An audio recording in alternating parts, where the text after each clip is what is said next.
The morning light intrudes through the piney island trees. It is a welcome sight to my exhausted, scarred eyes. I have seen some shit the last few days.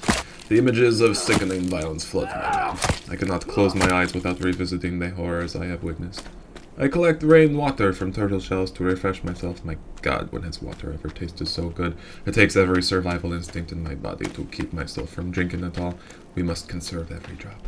Rainbow and I decide to set up some sort of trap to assist us in the killing of waves of cannibals. We brainstorm a system of screens that will shoot a wall of spikes towards anyone who trips the wire. We're not sure if the cannibals will fall for such trickery. Perhaps with the right camouflage they will not see the traps yet. Oh, perfect. That looks great. Yeah, I really thought so too. Oh shit, I stepped in the fire. Oh, my buns are burning. Oh, they are hot buns. Buns are burning. I keep myself busy with physical labor. It helps keeps my mind off of the tragedy of it all. I have become quite skillful with my hands. I hardly recognize them now. My own hands, that is. They are so calloused and rough. My fingers have tiny finger muscles. When I flex a finger, it looks like a tiny buff baby arm. I don't get splinters anymore. The trees do not dare cross me.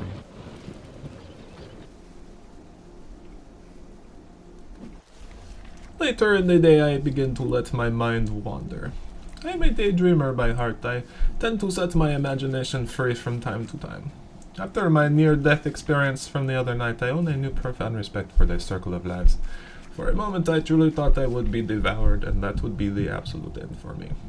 Although I am a devout believer in the hairy balls of the gods, I cannot say I am confident in the afterlife. I want to believe our souls go to better places, but this island reminds me that some of us don't have souls. Perhaps none of us have souls.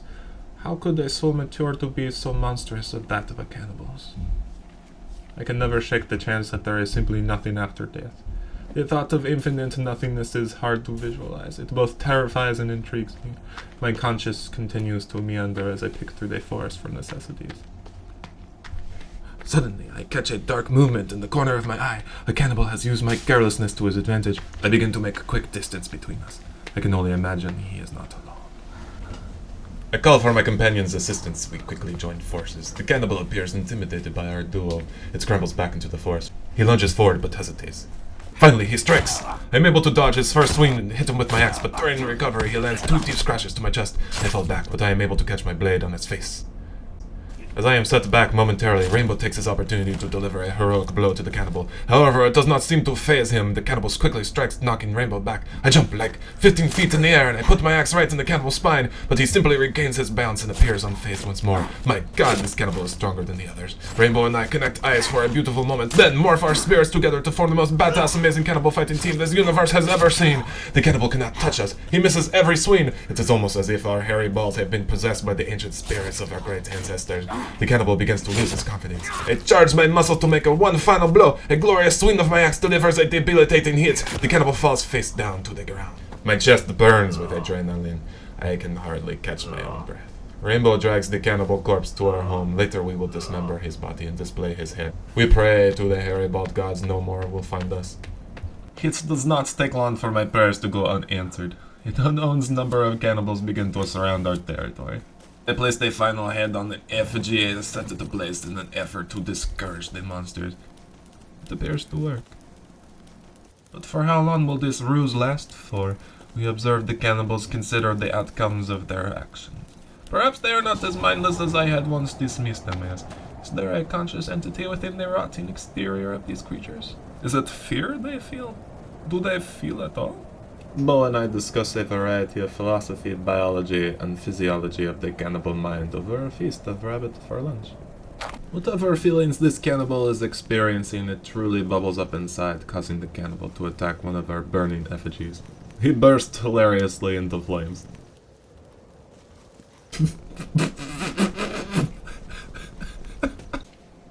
Now that we have constructed a psychological barrier around our base, we trust our home is secured for a short time being.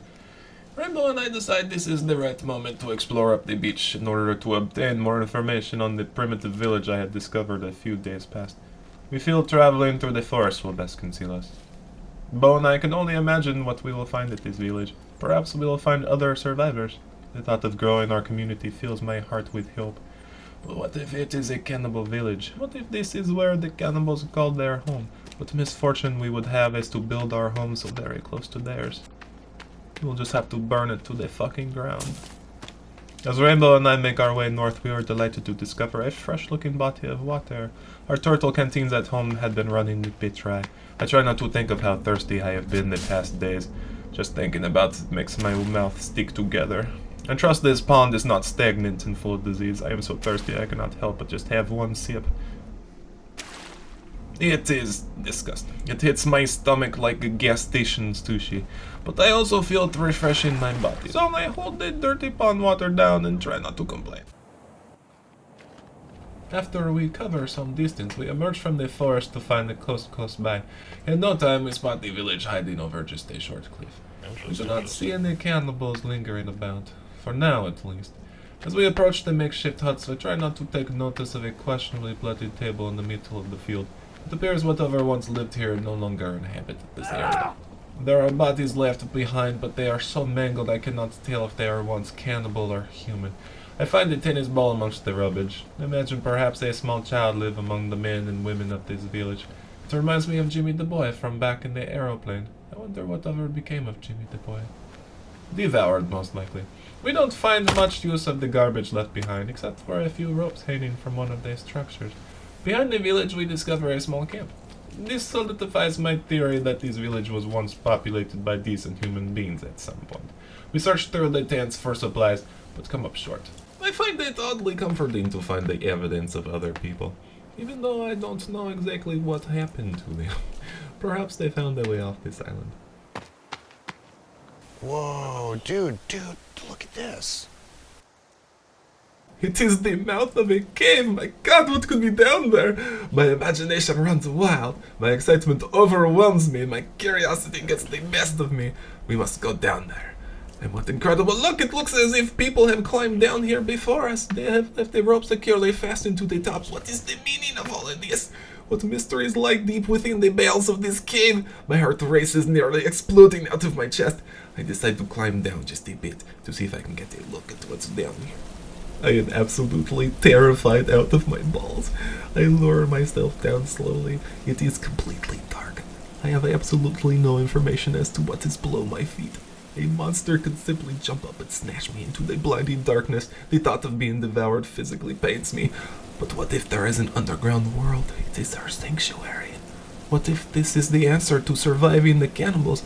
Perhaps there is an entire society of like-minded people trying to solve this horrifying puzzle. I force my mind to stop spinning.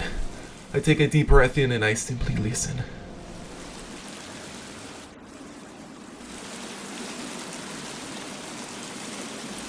It is the soft trickle of running cave water. I must know what is down here. I must continue on.